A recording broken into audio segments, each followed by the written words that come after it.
परिचय। जरा किताबों की इस शेल्फ को देखिए। इस बुक शेल्फ में 6 हिस्से हैं। राम की मां ने उससे कहा है कि वह शेल्फ में मौजूद 30 किताबों को हर हिस्से में इस तरह लगाए कि उनमें बराबर बराबर किताबें हों। तो राम ये काम कैसे करेगा? अगर राम भाग करना जानता होगा तो वह आसानी से ये काम कर लेगा। उसके पास 30 किताबें और 6 हिस्से हैं, तो हर हिस्से में 5 किताबें आ जाएंगी। है ना आसान? क्या आप जानना चाहते हैं कि ये कैसे किया जाता है? तो आइए मिलकर पता लगाते हैं। आओ सीखें। घटाकर संख्याओं को भाग करना। लंबी भाग विधि के जरिए संख्याओं को भाग करना। लघु भाग विधि के जरिए संख्याओं को भाग करना। अपने भाग की जांच करना। संख्याओं के समूह बनाकर भाग करना। गुणा और भाग को आपस में जोड़ना। सामान बंटवारा। यहां 6 सेब और 3 कैटरपिलर हैं। अगर सेबों को बराबर बराबर बांटा जाए तो हर कैटरपिलर को 2 सेब मिलेंगे। यदि 3 कैटरपिलर में 6 सेब बांटे जाएं तो हर एक को 2-2 सेब मिलेंगे। अगर 6 सेब हों और 2 कैटरपिलर हों तो हर कैटरपिलर को 3 सेब मिलेंगे। यदि 6 सेबों को 2 से भाग दिया जाए तो हर एक को 3 सेब मिलेंगे। घटाने के जरिए भाग करना। अब हम घटाने के जरिए भाग देना सीखेंगे। आइए 16 को 4 से भाग देते हैं। 16 में से 4 घटाइए, हमें मिले 12। अब 12 में से 4 घटाइए, हमें मिले 8। 8 में से 4 घटाइए, हमें मिले 4। इसी तरह 4 में से 4 घटाइए तो हमें मिली 0। तब तक घटाते जाइए जब तक कि हमें 0 नहीं मिल जाती। आइए देखते हैं हमने कितने 4 घटाए हैं। 1, 2, 3, 4, यानी 4 घटाए गए हैं। इसका मतलब हुआ कि अगर 16 को 4 से भाग दें तो 4 ही आएगा। लंबा भाग। अब हम लंबी भाग विधि से 68 को 2 से भाग देंगे। इसके लिए हम स्क्रीन पर दिए गए ढंग से 68 को 2 से भाग देना लिखेंगे। 68 की संख्या में पहले बाईं ओर वाली पहली संख्या को देखें।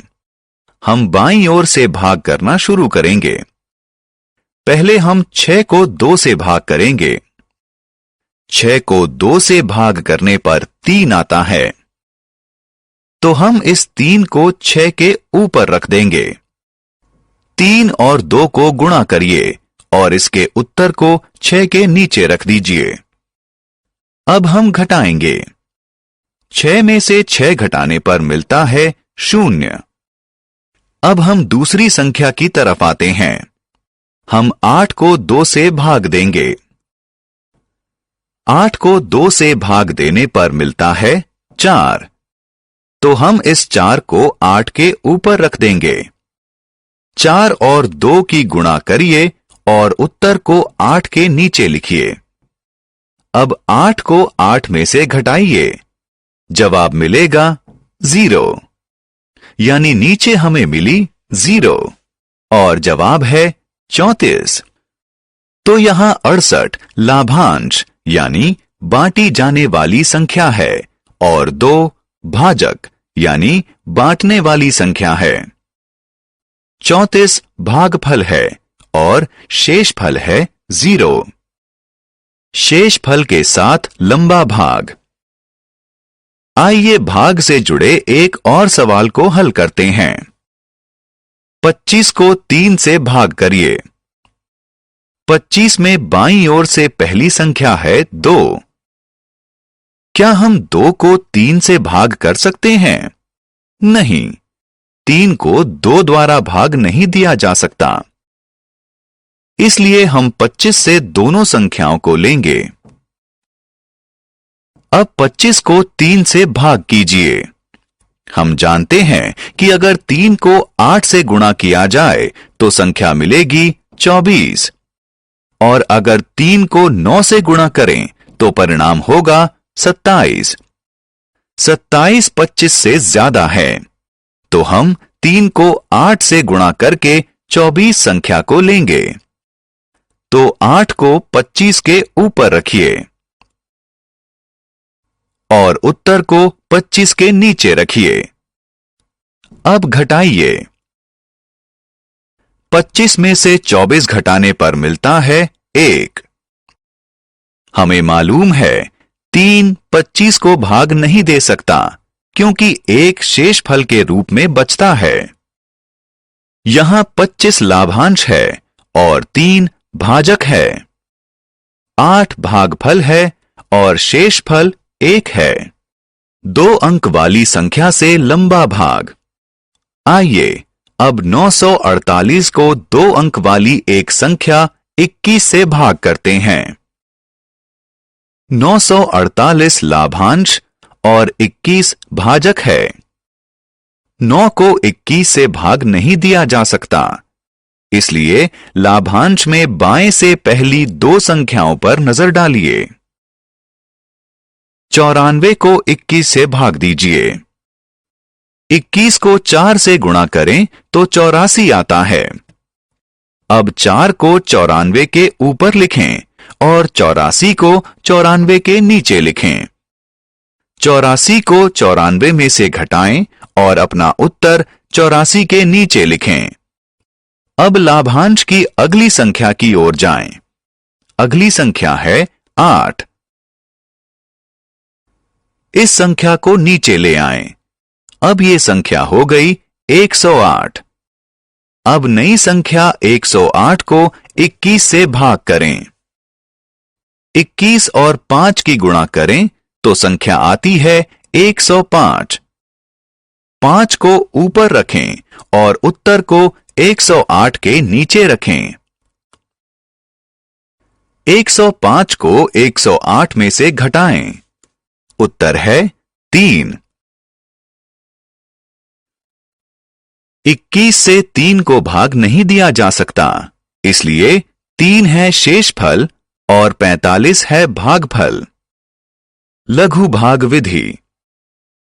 अब हम लघु भाग विधि से 748 को 3 से भाग देंगे। लाभांश में पहली संख्या को भाग दीजिए। 3 को 2 से गुणा करने पर मिलता है 6। 7 में से 6 घटाएं तो मिलता है 1। 1 को 14 बनाने के लिए 2 ऊपर लिखें और 4 उसके निकट लिखें। फिर 3 से 14 को भाग दें। 3 गुणा 4 होता है 12। 14 में से 12 को घटाएं तो मिलता है 2। 4 को ऊपर लिखें और 2 को 8 से पहले लिखें तो ये बन जाएगा 28। अब 3 से 28 को भाग करें। 3 गुणा 9 होता है 27।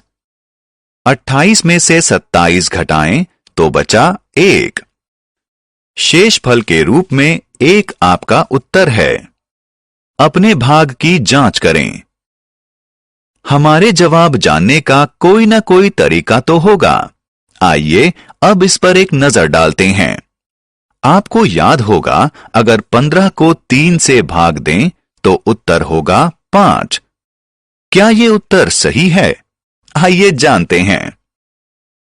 यहां भाग देने वाली संख्या यानी भाजक 3 है, भागफल 5 है और शेषफल 0 है।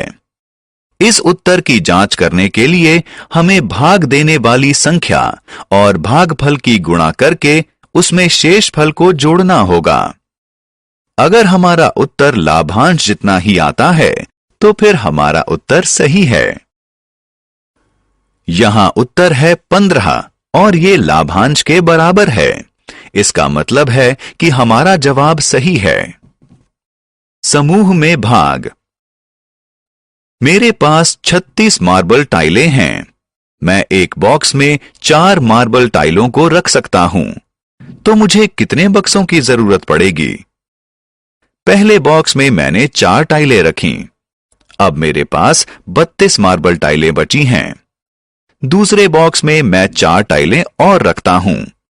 अब 28 मार्बल टाइलें बची हैं। तीसरे बक्से में मैंने 4 और मार्बल टाइलें रखी हैं। अब मेरे पास 24 मार्बल टाइलें बची हैं। इस तरह अब हम हर बक्से में 4 मार्बल टाइलें रखते जाएंगे। तो आखिर में 9वें बक्से में हम अंतिम 4 मार्बल टाइलों को रखेंगे। यानी 36 मार्बल टाइलों से 9 बक्से भर गए हैं। 36 मार्बल टाइलों को 4-4 के बराबर समूहों में रखने के लिए 9 बक्से चाहिए। भाग और गुणा के बीच संबंध। मित्रों, अगर हम 18 को 2 से भाग दें तो जवाब होगा 9, और अगर हम इस 2 और 9 की गुणा कर दें तो हमें जवाब मिलेगा 18। यानी 2 और 9 की गुणा करने का परिणाम है 18। 16 को यदि 2 से भाग दें तो मिलता है 8, और यदि 2 को 8 से गुणा करें तो मिलता है 16। इसी तरह 25 को यदि 5 से भाग दें तो जवाब होता है 5, और 5 को 5 से गुणा करें तो जवाब होता है 25। हमने क्या चर्चा की? संख्याओं को निम्न विधियों के जरिए भाग देना। घटाने वाली विधि, लंबे भाग वाली विधि, छोटे भाग वाली विधि।